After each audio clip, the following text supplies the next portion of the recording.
Bom dia, amados. Desejo saudá-los com a graça, a misericórdia e a paz do nosso Senhor Jesus Cristo. Amém? Hoje, mais uma manhã que nós vamos meditar nos Salmos da Palavra de Deus. E hoje falaremos do Salmo de número 111. E ele tem como título Os Deveres dos Verdadeiros Adoradores. Olhando para esse salmo e trazendo para a nossa realidade, mais precisamente do nosso Brasil, e falando-se de política, tome cuidado, né? Voltando para a história, né, da política brasileira, veio à minha mente um político, ou podemos dizer assim, um presidente muito conhecido e que marcou história na política brasileira. Eu estou falando de Getúlio Vargas, presidente da República do Brasil por cerca de 19 anos. Ele instituiu leis trabalhistas que lhe renderam o apelido de pai dos pobres. E eu cresci muito ouvindo de Getúlio Vargas através da minha mãe. Ainda há pessoas que apaixonadamente defendem o ex-presidente e se denominam como getulistas. A verdade é que pouca gente que viveu em seus dias conseguiu ficar à parte ou indiferente a ele pela história dele. Se um político polêmico pode causar tanto impacto nas pessoas, quanto mais o próprio Senhor Deus, eterno, perfeito e soberano. Entretanto, o que conduz os adoradores do Senhor ao seu louvor não é uma personalidade carismática ou uma política agradável ao povo, nada disso. O que o Salmo 111 enfatiza é que o que conduz os adoradores do Senhor ao seu louvor, a admiração a Ele, vem da observação das suas obras, dos seus atributos e das suas palavras. Olhando no texto para as qualidades louváveis de Deus, o salmista apresenta 4 deveres dos verdadeiros servos, dos verdadeiros adoradores de Deus.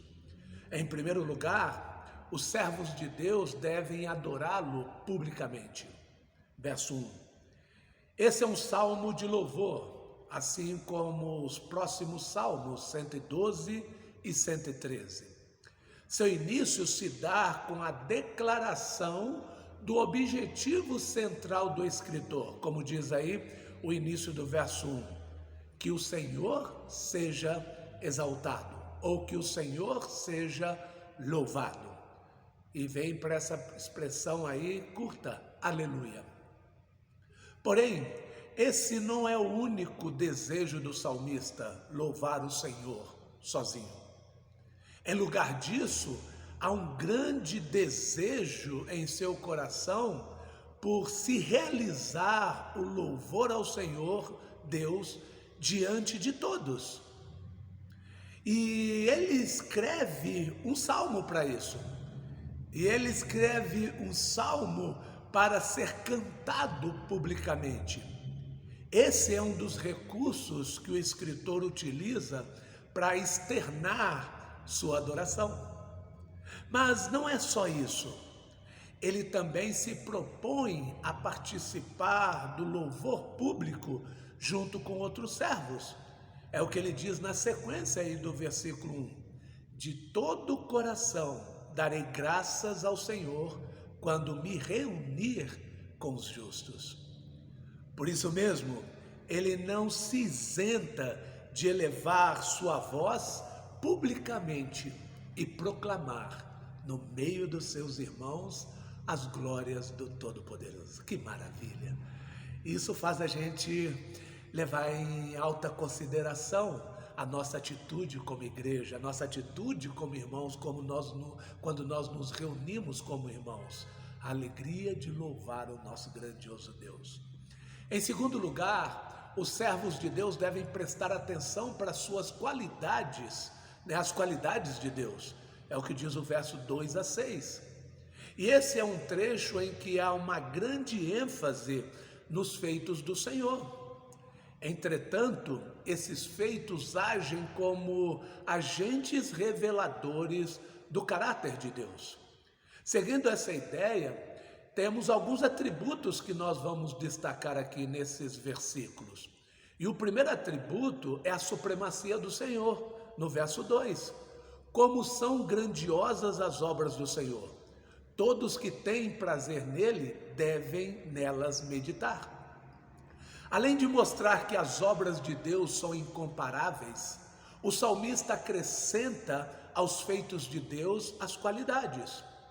Verso 3, no início dele, na parte A, diz: de tudo que ele faz, revela a sua glória e majestade, evidenciando que o Senhor está maravilhosamente acima de tudo que conhecemos.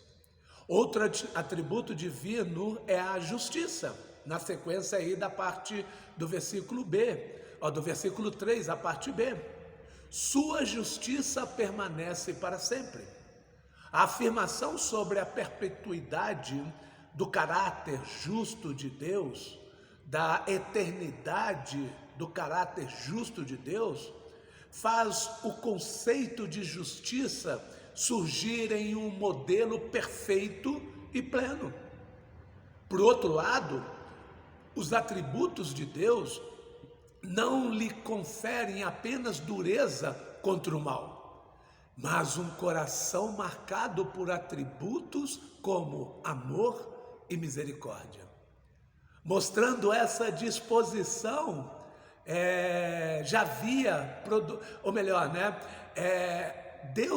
o salmista tem esta intenção de mostrar que esta disposição de Deus já havia produzido resultado que o seu povo bem conhece, e o povo de Israel bem conhece, e que jamais esqueceria. É o que ele diz no verso 4: ele nos faz recordar suas maravilhas.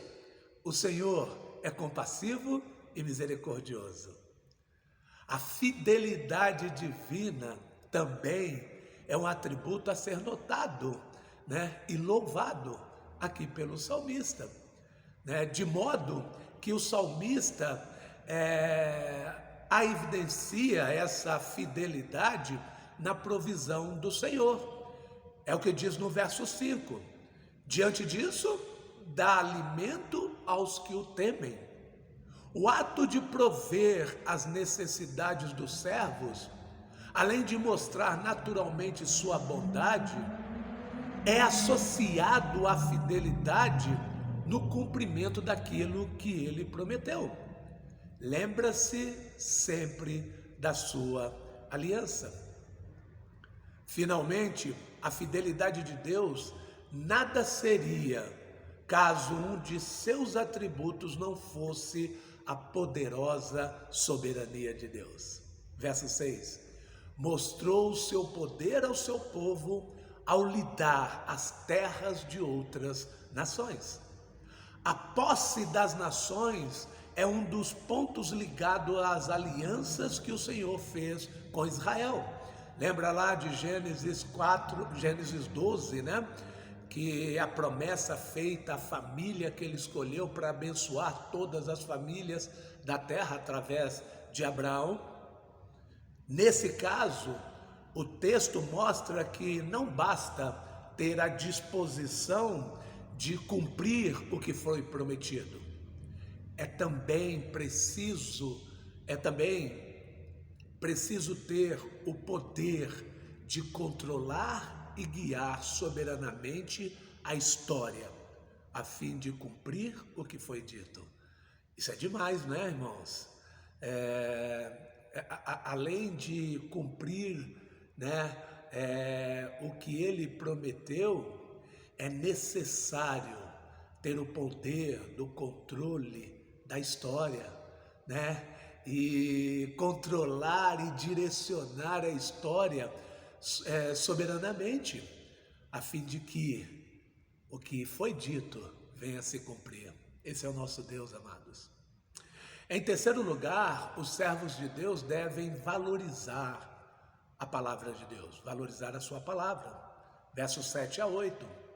O Salmo valoriza muito as obras maravilhosas de Deus, mas não deixa de, ao lado dessas obras maravilhosas de Deus, apresentar os ensinos do Senhor como evidências das suas perfeições e como razão de um louvor genuíno. Tudo que ele faz é justo e bom. Todos os seus mandamentos são confiáveis. Nos dias do salmista, esta era uma referência à lei mosaica, dada na forma de uma aliança no Sinai. Desse modo, o que é dito aqui é que o fato dos israelitas obedecerem às palavras de Deus, registradas por Moisés, os tornava alvos de bênçãos. Eles podiam confiar que seria bom para eles assumirem uma postura de submissão aos ensinos do Senhor. Além do mais, a confiança que eles deveriam ter nos mandamentos divinos resultava do caráter fiel do Senhor. Por isso mesmo, eles deveriam observar os mandamentos de bênçãos temporais e eternas. É o que diz o verso 8. São verdadeiros para sempre os seus mandamentos. Devem ser obedecidos com fidelidade e retidão. O teor das orientações divinas são verdades e retidão, assim como aquilo que leva o Senhor a cumprir o que disse. Sua palavra provém da verdade, é verdadeira e conduz à verdade. Amados, essa é a palavra de Deus em nossas vidas. Seja qual for a situação que nós venhamos a enfrentar, a palavra de Deus é a verdade que nós devemos seguir. Ela provém da verdade e ela é verdadeiramente, e ela conduz à verdade. Não tem outra direção a não ser para o crente a palavra de Deus. E finalmente, os servos de Deus devem temer seu Senhor. Verso 9 a 10. O salmista aponta os benefícios produzidos pela graça de Deus. E em lugar de ser negligente por causa da libertação, das bênçãos proveniente da relação com Deus, ele sente-se temeroso diante da grande demonstração do poder divino. Amados, isso deve nos chamar a atenção. Ele diz no verso 9: ele pagou o resgate do seu povo, garantiu para sempre sua aliança com eles. Seu nome é santo e temível. Nisso tudo, parece que o Senhor que o temor é o tema que ele agora quer abordar. De modo que prossegue dizendo, no verso 10, o temor do Senhor é o princípio da sabedoria, ou é o princípio do conhecimento. A palavra traduzida tradicionalmente como temor também significa reverência, quando utilizada para descrever o relacionamento do homem com Deus. Isso quer dizer que, além de medo de ser repreendido pelo Deus tão poderoso, justo e santo, os servos do Senhor também nutrem um profundo respeito e devoção por Ele. Este misto de temor e devoção é o que produz na vida dos crentes ações sábias que condizem ao ensino e com o caráter de Deus. Todos que obedecem a seus mandamentos mostram bom senso, na sequência aí do verso 10. Ao dizer praticam, obedecem a, isso faz uma referência aos mandamentos de Deus, como vimos no verso 7.